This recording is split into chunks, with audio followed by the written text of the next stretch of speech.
Anh cộng với lại một số người tiếng Anh và tiếng Việt tiếng Anh. Welcome everywhere, everyone. Welcome everyone. Today we have the agenda. It's just in 2 or 3 minutes. We introduce about AgileVietnam, and after that, Mr. Hiranable-San will talk in 1 hour, right? In 1 hour, and after that we have 1 hour for question and answer, and after that it's free talk to networking. So the first part is we introduce about AgileVietnam. AgileVietnam is a non-for-profit organization. It was founded in 2011.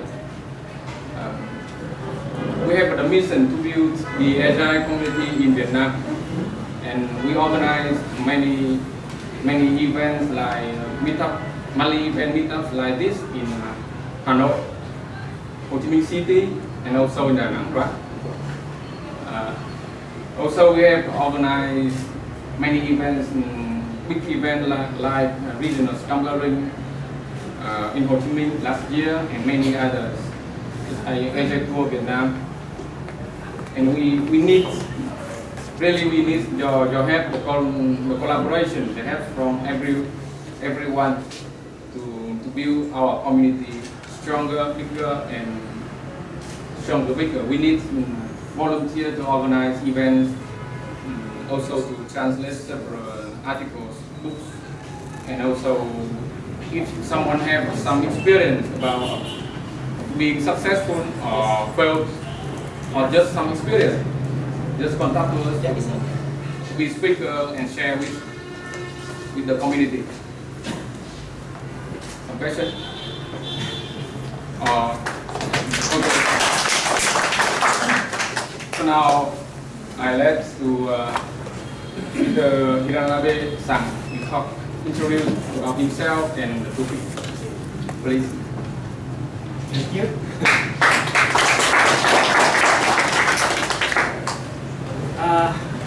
Thank you very much for inviting me and making me part of AgileVietnam. Han-san invited me to this place. This is my first visit to Vietnam. Crowded. Bikes. I cannot cross that street. Oh, do you understand English? English, okay. Yes. Yes. Japanese. I think I'm gonna speak in Japanese this time. Okay. Oh, I will do this in English. This is my first visit to Vietnam, so I really glad to see people from Hanoi and Da Nang, someone, and Ho Chi Minh, someone. I'm very happy to meet you here. So, Vietnam and Japan. Thank you for inviting me again.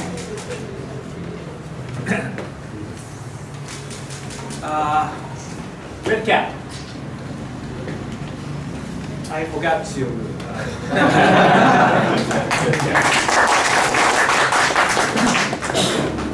I can speak only two Vietnamese. Two Vietnamese. One is come on for inviting me. Second one is Conveyer.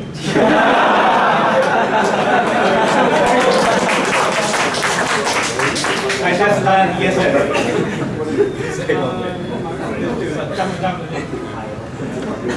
A little bit of my short introduction. I'm a founder of AgileVietnam, and I translated books about extreme programming first. Oh, who? How many of you knows extreme programming? Oh, thank you. Really liked the first or second edition of extreme programming. So I translated XP books and lean software development books. And before that, I was a pretty good C++ programmer. So I translated several C++ books. And I write myself some object orientation books and UML books and mind mapping book too. And recently, 3 years ago, I wrote this book, a Scrum book, Agile and Scrum. And it is co-authored with Ikujiro Nonaka, who is what we call grandfather of Scrum. I will explain it later. So today, I will talk about the origin of Scrum and the very beginning of the concept of Scrum, how it's born.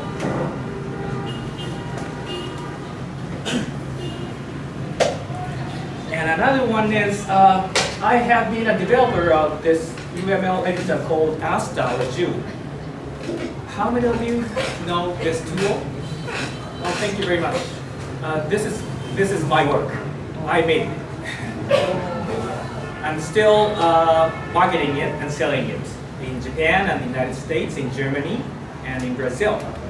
And some Vietnamese people use this too. There's a free version and a professional paid version, but I have no one. I don't know anyone who paid for this.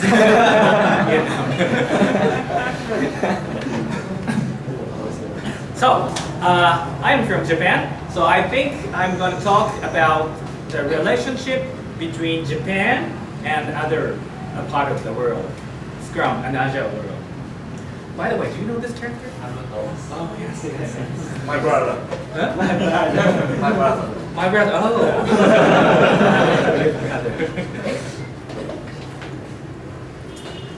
Do you know this movie? 2 movies. Seven Samurai.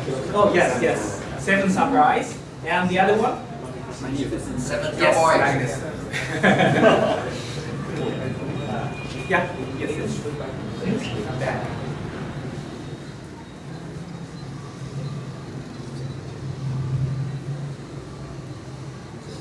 Some technical stuff.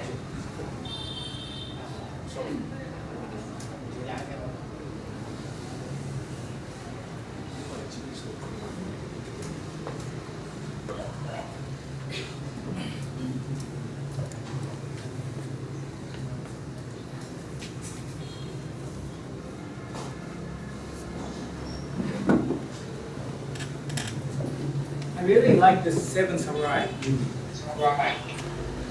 It's an old movie. It's like 3 hours.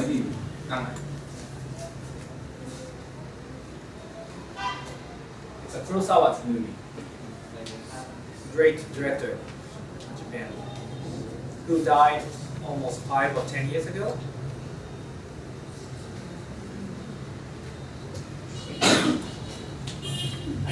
Oh, maybe the other side captures this screen, right? So may I continue? Yeah. Good? Okay, good.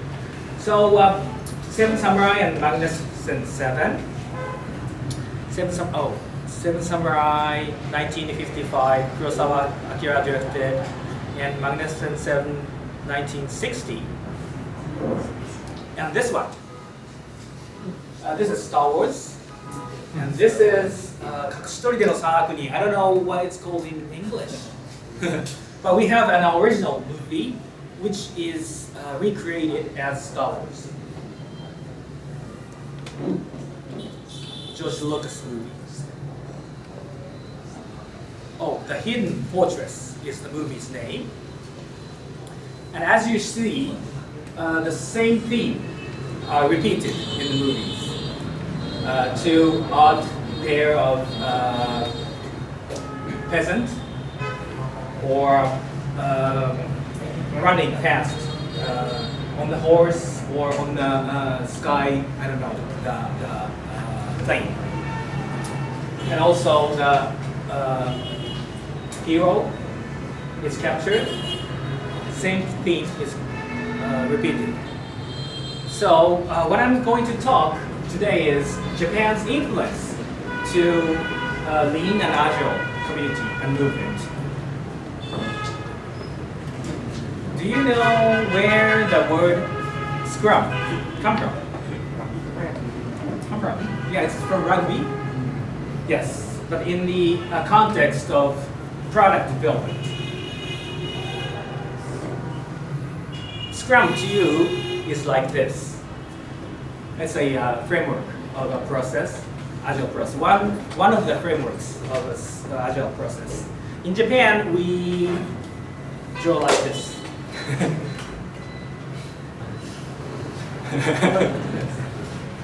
I really like this Scrum illustration. Sometimes stakeholders looks a bit mean. Like that one. This is an overview of the world and Japanese relationship. Scrum is here. Scrum, XP, and other lightweight processes are now called Agile. So Agile is an umbrella word for methods, lightweight methods. And the name Scrum is actually from Japanese article or piece called The New Product Development Game, which is written by Ikujiro Nonaka. So I will talk about this today. And also, the concept of lean is from TPS. TPS is Toyota Production System. So Japanese has two seeds of the concept of Agile. One is Scrum and the other is Lean. So the two concepts are actually from Japan. And now it's all the methods are called Agile, and now Kanban or Lean startup are spawned from the Agile concepts. And as you know, patterns programming, software patterns is the origin of Scrum and Scrum XP also. Did you know that in the appendix, reference of Scrum has this, the new product development game. If you have a book of Scrum, I don't remember the actual name of the Scrum, but it's Ken Traver and Mike Beadle's book, the first book, has a reference to this theme. And also Extreme Programming, second edition has reference to this, the new product development game. So the two are also the origin of the concept. Here, I will talk about this today. So, and maybe I come here next time to talk about this theme again too. So, Nonaka's Scrum. The book is this Agile Software Development with Scrum, by Ken Traver and Mike Beadle. It starts with this quote. The relay race approach to product development may conflict with the goals of maximum speed and flexibility. Instead, a holistic or rugby approach, where the team tries to go the distance as a unit, passing the ball back and forth, may better serve today's competitive requirements.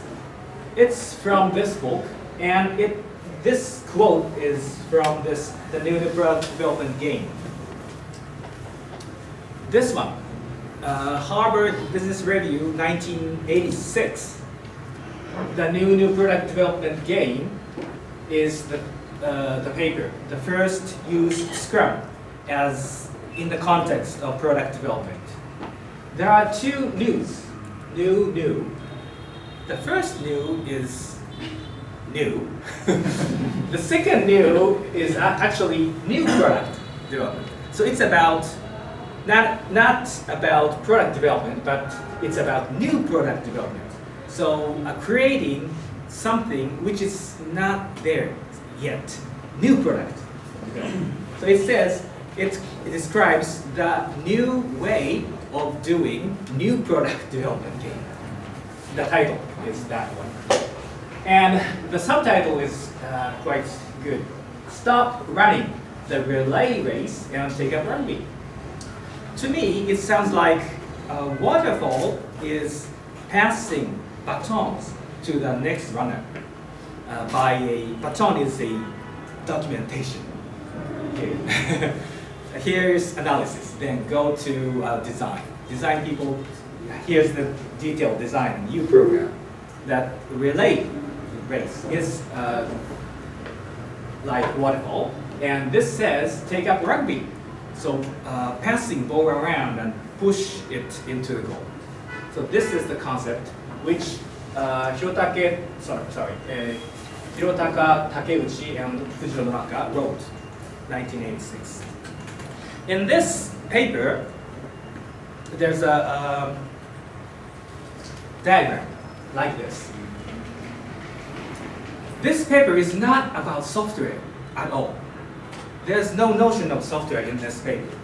But to us, we are software developers. To us, it somehow looks like waterfall and somehow agile way of doing. Actually, this is from NASA's NASA's PPP, phased planning something. But it's from NASA, and other companies are analyzed, and the two, Takeuchi and Nonaka, wrote this diagram.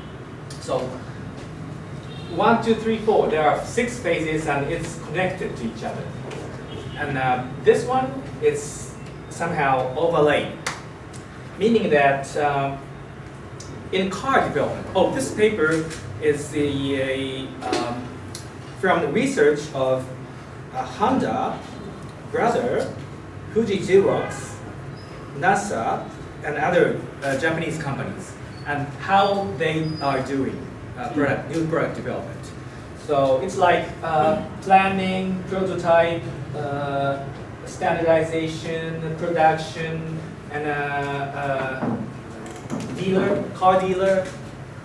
So production team and development team and car salesperson team is forming one team. So this is the first concept of Scrum. In the year 2011, Jeff Sutherland, which I call father of Scrum, was invited to Japan, and this event was called Innovation Sprint 2011 at Rakuten, and where Ikijiro Nonaka first met Jeff Sutherland. He first met Nonaka Ikijiro, the first contact. I was a translator there, so I was in the middle. But this was the first contact, and Jeff Sutherland showed very high respect to Nonaka-san because Jeff invented Scrum, but he articulated it with the words of Ikijiro Nonaka. Articulated means make a system of framework, concept. And Nonaka-san was so happy because he said to Jeff that thank you for discovering my old paper. So they two talked to each other, and it was a great moment. So to me, Nonaka-san is like Yoda, and Jeff is like, and I was, or Darth Vader, and I was like C-3PO. Nonaka-san is well known as a business thinker, influential business thinker. It's from Wall Street Journal ranking, and Nonaka-san is here. Oh, by the way, he is still alive. He is now 88 years old. 88 years old. And I visit him next month too, to talk about Agile Japan. Oh, by the way, he is a very gentle person, speaks slowly. He's like, talk like powerful Scrum has became kind of talk. It's like, actually like Yoda talk. So, a bit of history. The left-hand side, Nonaka's text, and the right-hand side is Agile Blueprint.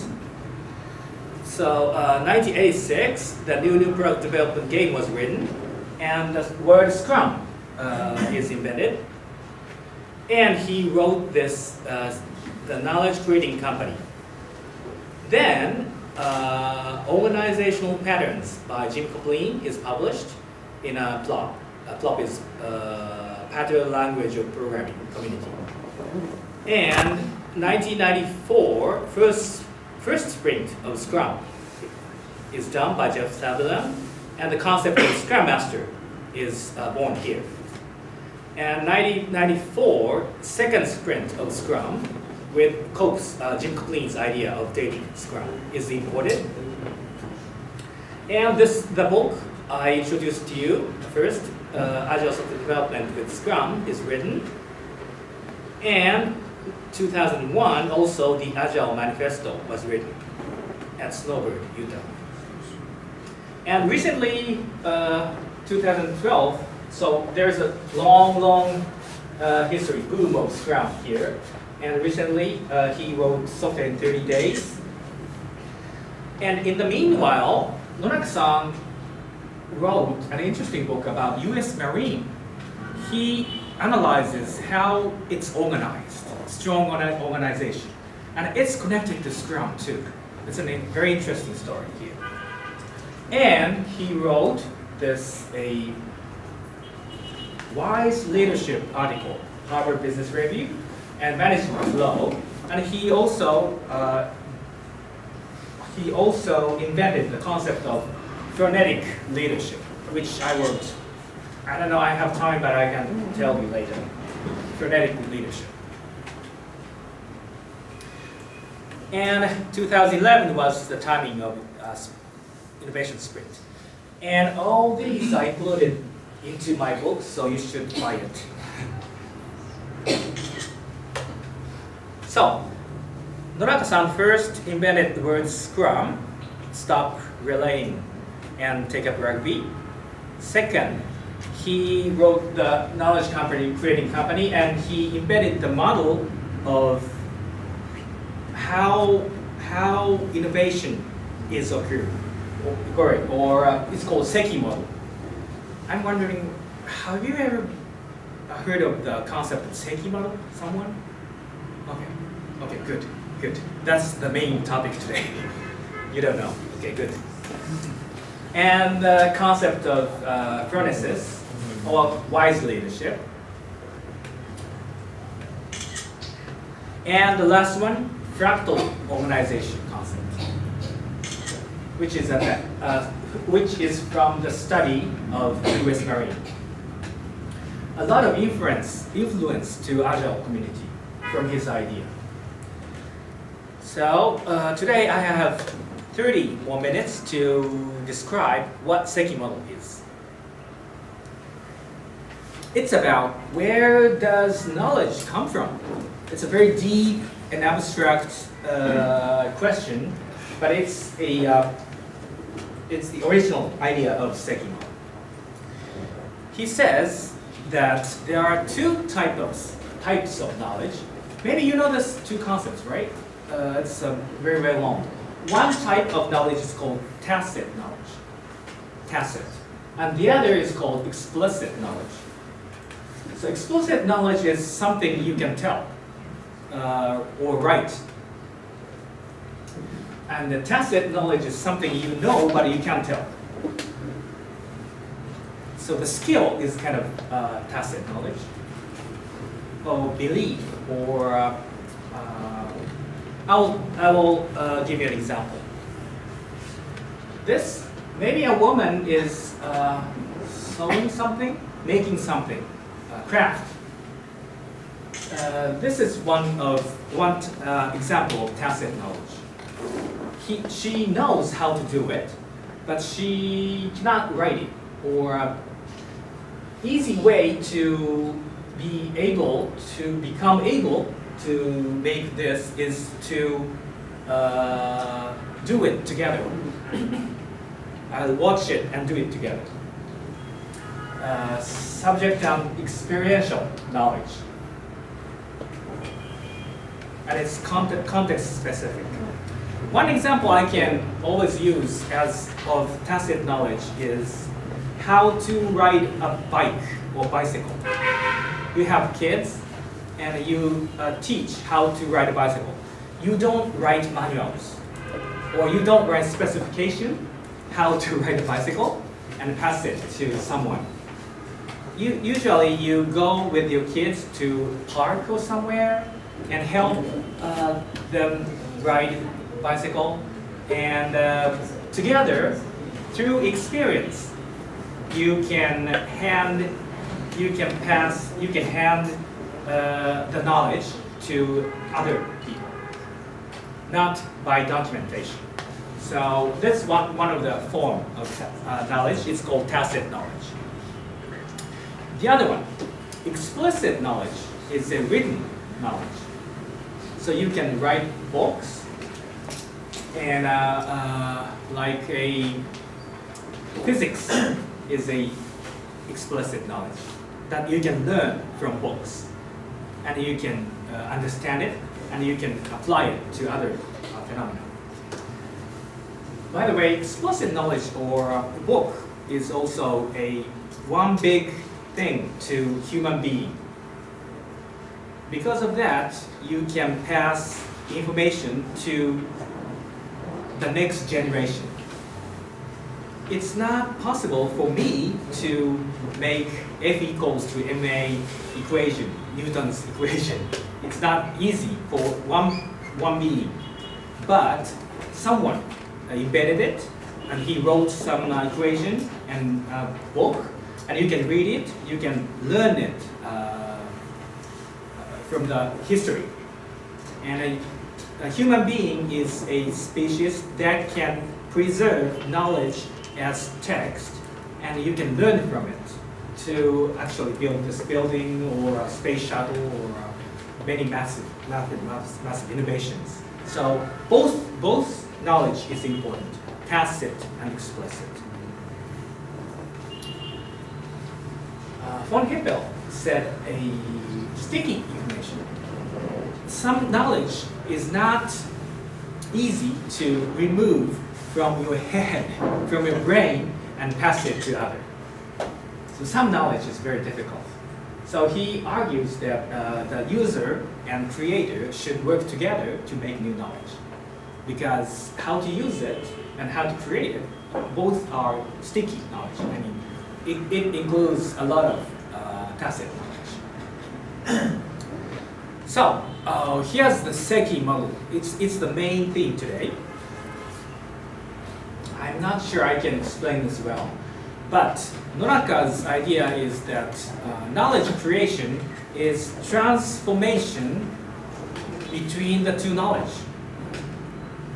I think my theme today is too abstract, right? Too high concept. So it's not easy to convey the concept, but I will anyway try. It first begins with here, tacit place. So he says there are two transformations between knowledges. One is called socialization, which is a transformation from tacit to tacit. Learn from someone by experience. Learning from not written thing. So working together like this, or learning how to ride a bicycle. Tacit transformation. Oh, by the way, tacit transformation is scientifically proved recently. It's called, you have a mirror neuron in your forehead, and it has a mechanism to mimic what someone's doing. So I don't know how to say it in English, but morainaki. When you see someone's crying, you cry, right? There's no words between them. But mirror neuron captures the feeling without words. And yawning. Oh, someone yawn, you yawn sometimes, right? That's tacit communication. No words between them. But human being can feel some air and learn, understand what they are thinking or what they're feeling. That's tacit transformation. It's called socialization because someone's ideas is socialized to other people. The next phase is called externalization, which is tacit explicit transformation. This is like writing someone they understand into text. Someone writing manuals or someone writing specifications. So making a written documentation from tacit knowledge after you understand something. The third transformation is called combination, which is a explicit to explicit. Once knowledge is written, you can combine it